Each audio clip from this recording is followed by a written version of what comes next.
देखिए आज हम लोग जो है एंटीबायोटिक एक नए अंदाज में समझेंगे, एकदम इजी स्टेप, इजी वे में, एग्जाम्पल के थ्रू। पेशेंट को ये समस्या है, आपको कौन सा एंटीबायोटिक सेलेक्ट करना है और कैसे आप एंटीबायोटिक सेलेक्ट करेंगे। देखिए ये नए तरीके में मैं आप लोगों को आज एंटीबायोटिक पढ़ाऊंगा। इसमें जो है मुझे तो नहीं लगता है कि यूट्यूब में कोई ऐसे बताता होगा, बट अगर आप कोई बता रहा होगा तो मुझे आप भी लिंक शेयर करिएगा, मैं भी देखूंगा। देखिए क्या है, पेशेंट को एक मरीज है जिनको क्रोनिक चेस्ट इन्फेक्शन है, निमोनिया है, लंग्स एब्सेस है, ठीक है, और ट्यूबरक्लोसिस फर्स्ट लाइन है। ठीक, ये आपने समझ लिया। तो इनको बीमारी कितना हो गया, 4। अब इसमें हमको ओरली एंटीबायोटिक देना है। इंजेक्शन की बात मैं इसमें नहीं कर रहा हूं, ठीक है, इंजेक्शन की बात करेंगे, आगे करेंगे। ओरली हमको एंटीबायोटिक देना है, तो कौन सा ऐसा एंटीबायोटिक आप दीजिएगा कि एक ही एंटीबायोटिक जो है चारों डिजीज को कवर करे। सबसे पहले ये समझते हैं कि ग्राम पॉजिटिव कहां कहां इन्फेक्शन कर सकता है। अगर मान के चलिए आपको गले में दिक्कत हुआ है, नाक में दिक्कत हुआ है, छाती में जो है कि इन्फेक्शन हुआ है, तो वहां पर कौन सा बैक्टीरिया हो सकता है, ठीक है। अब ग्राम निगेटिव जो है बैक्टीरिया गंदे पानी की वजह से होता है, ठीक है। तो गंदे पानी की वजह से जहां जहां आप गंदे पानी का इस्तेमाल करते हैं, वहां वहां ग्राम निगेटिव बैक्टीरिया का जो है कि जाना लाजिमी है। सबसे पहले ये समझते हैं कि ग्राम पॉजिटिव कहां कहां इन्फेक्शन कर सकता है। अगर मान के चलिए आपको गले में दिक्कत हुआ है, नाक में दिक्कत हुआ है, छाती में जो है कि इन्फेक्शन हुआ है, तो वहां पर कौन सा बैक्टीरिया हो सकता है, ठीक। तो आपको ट्रीट करने में बहुत आसानी हो जाएगा। आप उसी बैक्टीरिया की दवा देंगे, एंटीबायोटिक तुरंत सेलेक्ट हो जाएगा, एकदम इजी मोड में एंटीबायोटिक सेलेक्ट हो जाएगा, एकदम इजी तरीके से। ये मेरा एंटीबायोटिक क्लास का नया अंदाज है। मैं थोड़ा सा उसमें देखा था कि सभी लोग अच्छे से नहीं समझ पाए थे, तो मैंने सोचा एकदम इसको इजी किया जाए कि आप लोगों को समझने में कहीं परेशानी नहीं हो। तो हम लोग सब पहले समझते हैं कि डिजीज साइट, ठीक है। जैसे मान के चलिए ENT, ग्राम पॉजिटिव की तरफ चलते हैं। ग्राम पॉजिटिव बैक्टीरिया क्या होता है कि फ्लाई करने वाला बैक्टीरिया होता है, उड़ने वाला बैक्टीरिया होता है। तो ये उड़ के कहां कहां जा सकता है, आपके गले में जा सकता है, नाक में जा सकता है, तो ENT इन्फेक्शन कराएगा। लंग्स में जा सकता है, ठीक है, तो चेस्ट इन्फेक्शन कराएगा। स्किन पर आपके जो है जा सकता है, स्किन पर आपके जाएगा, तो ये आपके स्किन में अगर कहीं भी कट लगा हुआ हो तो स्किन इन्फेक्शन जो है कराएगा, ठीक है। ब्रेन में भी चला जाता है, पर देखिए ब्रेन में उड़ के नहीं जाता है, ब्लड के थ्रू चला जाता है, ठीक है। तो ये हम लोगों ने समझ लिया ग्राम पॉजिटिव बैक्टीरिया कहां कहां जा सकता है, ठीक है। अब ग्राम निगेटिव जो है बैक्टीरिया गंदे पानी की वजह से होता है, ठीक है। तो गंदे पानी की वजह से जहां जहां आप गंदे पानी का इस्तेमाल करते हैं, वहां वहां ग्राम निगेटिव बैक्टीरिया का जो है कि जाना लाजिमी है। उसके चलते ही बीमारी हो रहा है। जैसे मान कर चलिए UTI, GI tract, abdominal infection जितना होता है ग्राम निगेटिव की वजह से ज्यादातर होता है 90% केस में, ठीक है। तो आप पानी पीते हैं, गंदा पानी पीते हैं, टाइफाइड वगैरह जो होता है सब इसी चलते होता है, ठीक है। इंटेस्टाइन की डिजीज है, तो ग्राम निगेटिव और डायरिया वगैरह जो होता है इसी के चलते होता है, ठीक है। ये एब्डोमिनल जितने भी डिजीज हैं, ये ग्राम निगेटिव का चांस में बहुत ज्यादा रोल रहता है। UTI हो जाएगा क्योंकि आप पानी का इस्तेमाल करते हैं UTI में, ठीक है। चेस्ट में भी ये जाता है, ब्लड के थ्रू चेस्ट में चला जाता है, और ब्रेन में भी जो है कि ब्लड के थ्रू चला जाता है। तो जब ब्रेन में जाता है तो मेनिंजाइटिस वगैरह हो जाता है। और देखिए हमने एंटीबायोटिक साइट को एकदम आसानी से समझ लिया। अब इसमें दो बैक्टीरिया और बचा हुआ है, एटिपिकल और एनारोबिक। तो एटिपिकल को समझने में कहीं दिक्कत नहीं है। जैसे आप ग्राम पॉजिटिव जो फ्लाई करने वाला बैक्टीरिया होता है, एटिपिकल भी सेम बैक्टीरिया है, ठीक है। तो ग्राम पॉजिटिव से जहां जहां इन्फेक्शन होता है, जैसे कि ENT हुआ, उड़ के आपके गले में चला गया, चेस्ट में आ गया, तो वही सेम जो है इन्फेक्शन एटिपिकल भी कराएगा, ठीक है। तो ENT, चेस्ट और स्किन, ब्रेन, ये तीनों 4 चीज जो है इसको नोट कर लीजिएगा। वैसे समझ लीजिएगा तो नोट करने की जरूरत आपको नहीं है, ठीक। तो जहां ग्राम पॉजिटिव बैक्टीरिया का इन्फेक्शन होगा, वहीं पर एटिपिकल बैक्टीरिया का भी इन्फेक्शन होगा, ठीक है। जहां पर आपको जो है ये सुनने को मिले एब्सेस हो गया है, वहां एब्सेस शब्द जहां आ गया, वहां समझ लीजिए कि एनारोबिक बैक्टीरिया हो गया, ठीक है। जैसे कि लिवर एब्सेस, ठीक है। और भी कई एक तरह के एब्सेस होते हैं।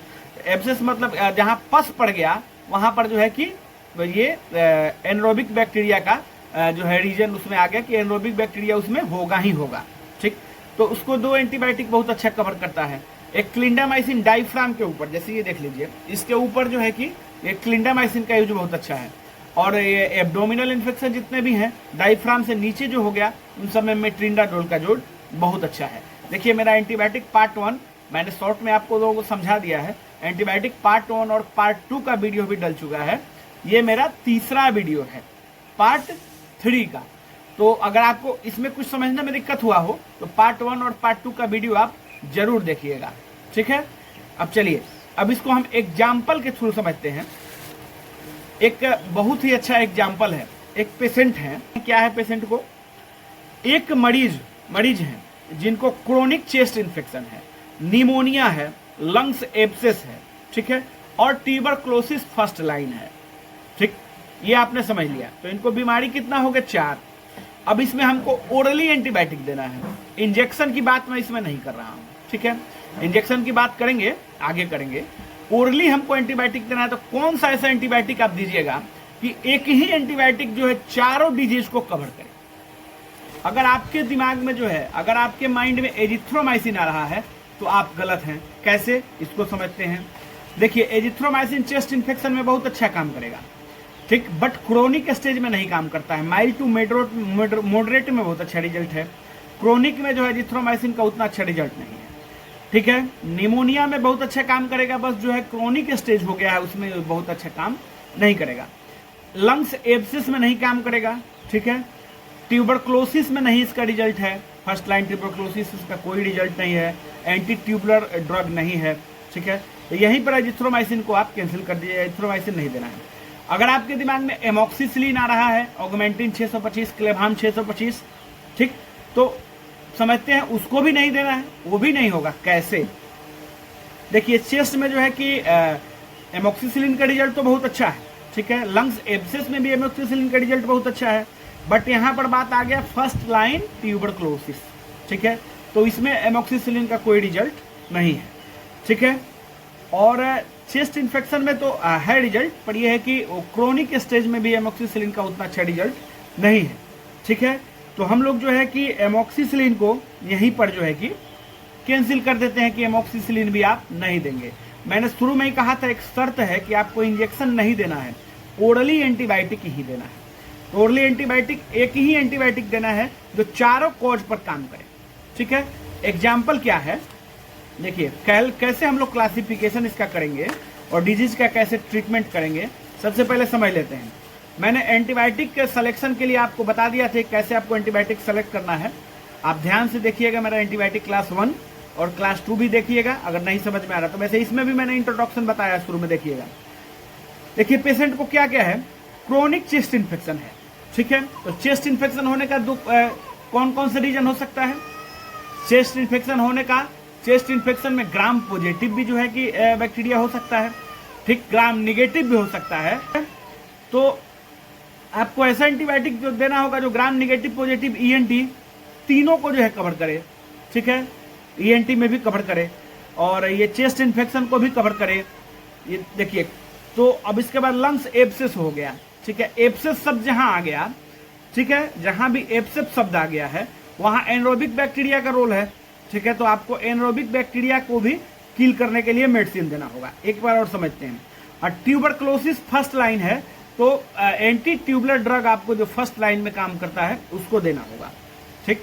तो समझते हैं कि देखिए चेस्ट इन्फेक्शन है तो ग्राम पॉजिटिव हो सकता है, निगेटिव हो सकता है, ठीक, एटिपिकल हो सकता है, क्योंकि एटिपिकल भी जो है वही ग्राम पॉजिटिव की तरह काम करता है, ठीक। तो ग्राम पॉजिटिव, निगेटिव और एटिपिकल, और जहां एब्सेस आ गया वहां एनरोबिक।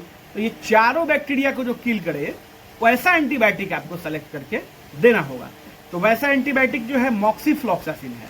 मॉक्सिफ्लॉक्सासिन जो है ग्राम पॉजिटिव पर भी अच्छा रिजल्ट है, नेगेटिव पर भी अच्छा रिजल्ट है, एटिपिकल में भी अच्छा रिजल्ट है और एनरोबिक कवरेज भी उसका है, ठीक। तो आप मॉक्सिफ्लॉक्सासिन जो है, और एंटी ट्यूबुलर ड्रग भी है मॉक्सिफ्लॉक्सासिन।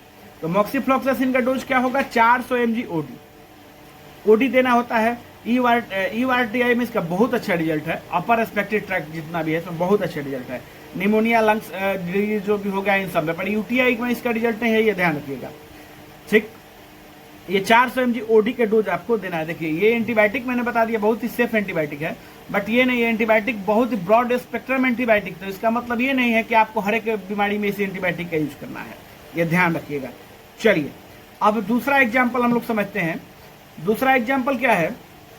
दूसरा एग्जाम्पल है कि अगर एक मरीज जिनको ब्लडी डायरिया हुआ है, ब्लडी डिसेंट्री, यानी का मतलब कि लैट्रिन से खून आ रहा है, लैट्रिन के मल द्वार से खून आ रहा है लैट्रिन करते समय, गले में भी दिक्कत है, टॉन्सिलाइटिस है, ईयर इन्फेक्शन भी उनको है, टॉन्सिलाइटिस है, ईयर इन्फेक्शन है, बुखार भी उनको आ रहा है, ठीक है, और यूटीआई इन्फेक्शन भी है उनको, यूरिनरी ट्रैक्ट इन्फेक्शन।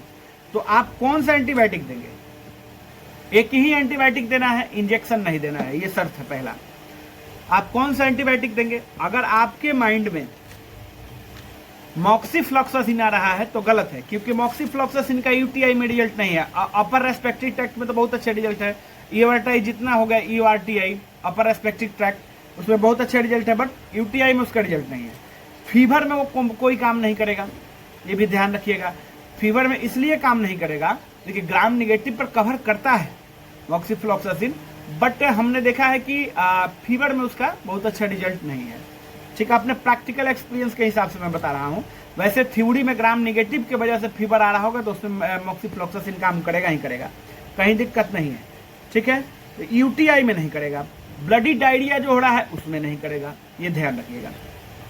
अगर आपके माइंड में लिवोफ्लॉक्सासिन आ रहा है, ठीक है, तो लिवोफ्लॉक्सासिन भी गलत है, लिवोफ्लॉक्सासिन भी आप नहीं दे सकते हैं, ठीक है, क्योंकि ब्लडी डायरिया में लिवोफ्लॉक्सासिन नहीं काम करेगा, जो डिसेंट्री हो रहा है, खूनी दस्त जो हो रहा है उनमें नहीं काम करेगा। फीवर में बहुत अच्छा काम करेगा, क्योंकि ग्राम निगेटिव पर इसका बहुत अच्छा कवरेज है, फीवर में अच्छा इसका रिजल्ट है, प्रैक्टिकल में अपने देखा हुआ है।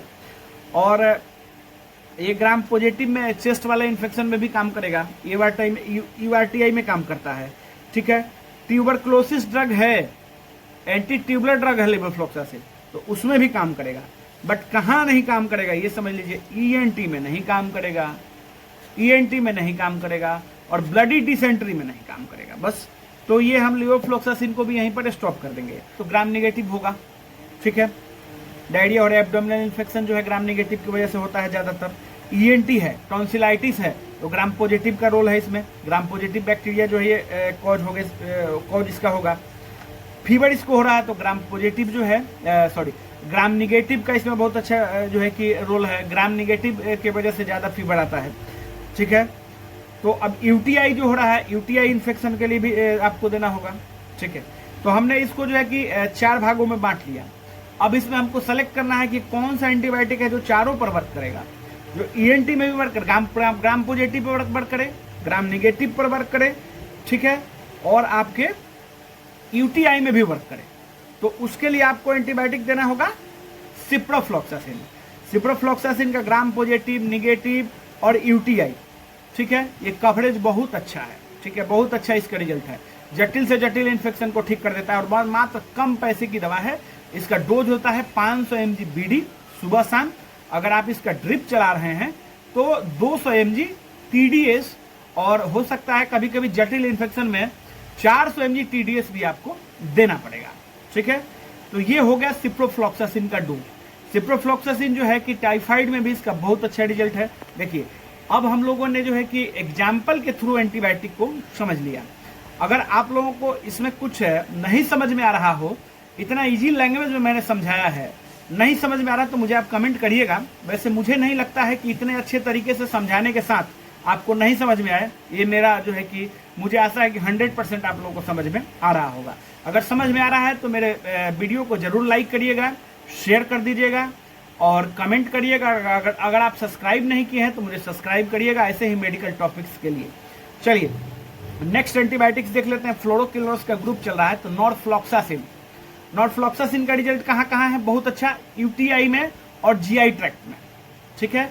यूटीआई इन्फेक्शन जितने भी हैं उसमें नॉरफ्लॉक्सासिन का बहुत अच्छा रिजल्ट है, और जीआई ट्रैक्ट जो है कि ये आपका एब्डोमिनल इन्फेक्शन जितना भी होता है उसमें भी जो है कि नॉरफ्लॉक्सासिन का बहुत अच्छा रिजल्ट है, ठीक। तो ये हमने समझ लिया। अब एक एंटीबायोटिक बच रहा है ओफ्लॉक्सासिन। तो ओफ्लॉक्सासिन क्या है? ओफ्लॉक्सासिन का ग्राम पॉजिटिव, निगेटिव, ठीक है, और यूटीआई में भी कवरेज है, ठीक।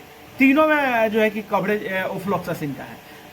बट ओफ्लॉक्सासिन के साथ हो क्या गया है कि ओफ्लॉक्सासिन का यूज इतना कर दिया है लोगों ने, डॉक्टर्स ने, जितने भी प्रैक्टिशनर्स हैं, इतना यूज ओफ्लॉक्सासिन का कर चुके हैं कि ओफ्लॉक्सासिन बहुत जगह रजिस्टर कर चुका है। ठीक है, तो आप ओफ्लॉक्सासिन देने के बाद उससे रिजल्ट आपको नहीं मिलेगा, ये आप ध्यान रखेंगे। देखिए, एंटीबायोटिक के फ्लोरोक्विनोन्स ग्रुप को हम लोगों ने बहुत अच्छे से समझ लिया। अगर जो है कुछ बच रहा होगा, सपोज करिए, ठीक है, अगर कहीं कुछ बच रहा होगा तो नेक्स्ट क्लास में उसको हम लोग देखेंगे। और नेक्स्ट क्लास जो है, अब मेरा ये ओरली एंटीबायोटिक फ्लोरोक्विनोन्स खत्म हो गया है लगभग, कहीं बच रहा होगा तो उसको देख लेंगे। अब नेक्स्ट क्लास मेरा होगा मैक्रोलाइड्स या सेफेलोस्पोरिन के ऊपर। सेफेलोस्पोरिन को पढ़ेंगे नेक्स्ट क्लास में। आप लोगों को वीडियो अच्छा लगा हो तो मुझे लाइक करिएगा, शेयर करिएगा और कमेंट करके जरूर बताइएगा। ये एंटीबायोटिक क्लास का 3 वीडियो था। मेरा पार्ट 1 पार्ट 2 भी देखिएगा, आपको पूरी तरह अच्छे से समझ में आएगा। धन्यवाद।